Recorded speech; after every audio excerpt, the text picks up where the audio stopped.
Hey everyone, it's Justine and welcome to the 5 tags of Christmas as a part of the 12 cards of Christmas series. So this is more of a bonus video on creating tags for gifts, and I'm really hoping that you're enjoying the series so far. So let's start off with the first tag, which is the shaker tag.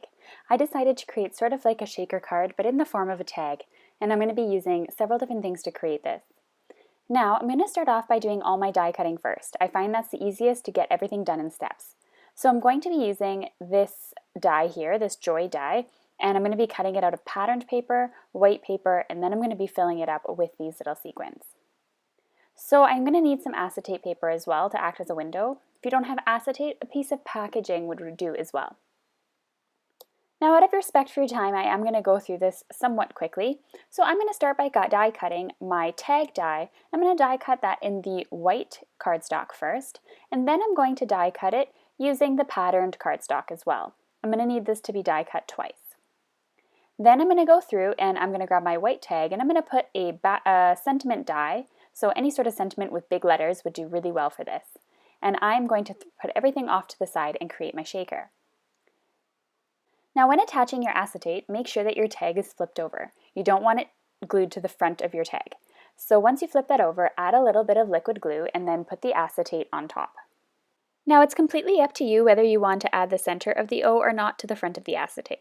I decided to add that. I'm not really too much of a fan of having missing pieces and letters. So I'm going to set that off to the side and I'm going to get started on my actual shaker. Now once again, because this video would be too long, I just added some 3D foam tape around the sentiment. Now I have no cracks between my 3D foam tape. That's really important when you're adding your sequins and your beads. I'm adding various sequins from Pretty Pink Posh, and then I'm adding some beads from Simon Says Stamp, and I'm adding them in various tones of blue that would coordinate with the pattern paper on the background. Sometimes when you take off your 3D foam tape's backing, your sequins can get stuck, so I wouldn't recommend removing the 3D foam tape's backing until after you've put in the sequins. Put the background paper on the back, and now you have this tag that is super fun and can shake. It also makes a really great noise. Next up is the scene tag. I wanted to create a really pretty scene, and I was really inspired by the card I made on day 2 of the series. So I started off by cutting once again a piece of white cardstock with my tag die, and I'm going to cut the same tag with the background die. So it's pretty similar to the first tag that I created. Then I grabbed the tiny town or the little town border die from Lawn Fawn, and I die cut my white tag so that it would be the exact same width as my tag with the background paper, but it would have those houses sticking out on top. I used some liquid glue to add this to my card. Then I had to do my stamping, so I grabbed my Misty tool and I grabbed a sentiment from the Merry Messages Lawn Fawn stamp and I inked it up with charcoal ink from Hero Arts, and I double stamped that to give it a really dark effect. I could not find a purple that would match this background paper to save my life. I personally thought it was looking a little too plain, so I stamped some snowflakes on my background from the Merry Messages stamp set that I used for the sentiment, and I stamped them in Versamark ink. I added some sticky embossing powder from Ranger, heated that up so now it becomes a glue. I added some glitter from Tim Holtz, put the glitter back in, and now my background has a really shiny night sky. I apologize if that went a little bit quickly, but 5 tags take a long time to create and I'm trying to make the video as short as possible. Next up is the die cut tag. The die cut tag is a really easy tag if you don't mind a little bit of manual labor. So, if you're at home at night sitting and watching your favorite Christmas film, this is probably a really great die for you to do because it doesn't require a lot of work, it just requires a lot of die cutting. So I'm going to die cut first the Simon Says Stamp die cut here. It's absolutely amazing and gorgeous and super detailed. After I was finished, I die cut a circle in some red cardstock that was the same size as the Merry Christmas die cut that I just cut out. It's really important that they're the same size, or maybe even slightly bigger, the colored background, so that you can give it a nice frame. I'm adding some Tombow Mono liquid adhesive all over the back of this. This is a little bit tedious. You could also use a spray adhesive to make it go really quickly. And I stuck the 2 pieces together. This is super simple and yet makes a really stunning background with the white and red. I decided that I wanted a sentiment on there even though it does say Merry Christmas already. So I die cut a die cut here that's a rectangle stitched die, and I'm going to stick this on here and stamp it. So I'm using the Merry Messages stamp again, wishing you lots of smiles this holiday season, and I'm going to just stick this on here with some Tombow Mono liquid adhesive. As I mentioned, it would have been just fine without it or with it. It's really up to you. And the tag, you can do lots of writing on the back. The next tag is the overlay tag. Now this one here is really fun and it requires some distress ink, which everyone knows I absolutely love. Once again, die cutting first saves you a lot of time. So I'm going to go in with my stitch circle die here from Simon Says Stamp, and I'm going to run that through my die cutting machine. Now this is really important as well, that you can also save yourself a step. So I die cut it once, and you can also save yourself a step by actually putting the sentiment that you're die cutting inside the circle if it will fit. So it's really up to you if you want to save that time or not.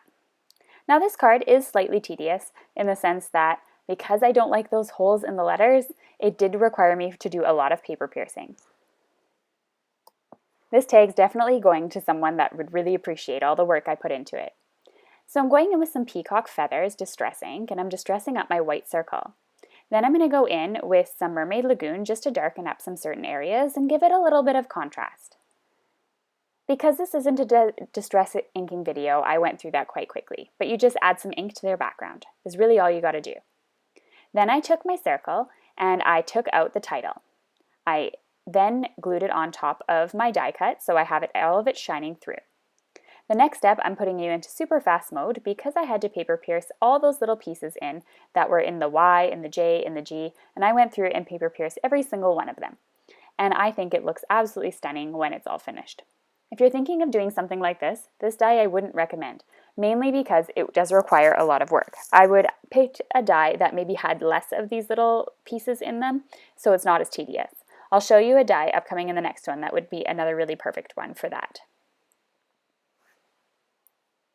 To add some finishing touches, I took a Wink of Stella glitter pen and I went all along the colored background with it, and I simply just hand wrote it inside. I think it gives that little extra glitter and a lot more fun.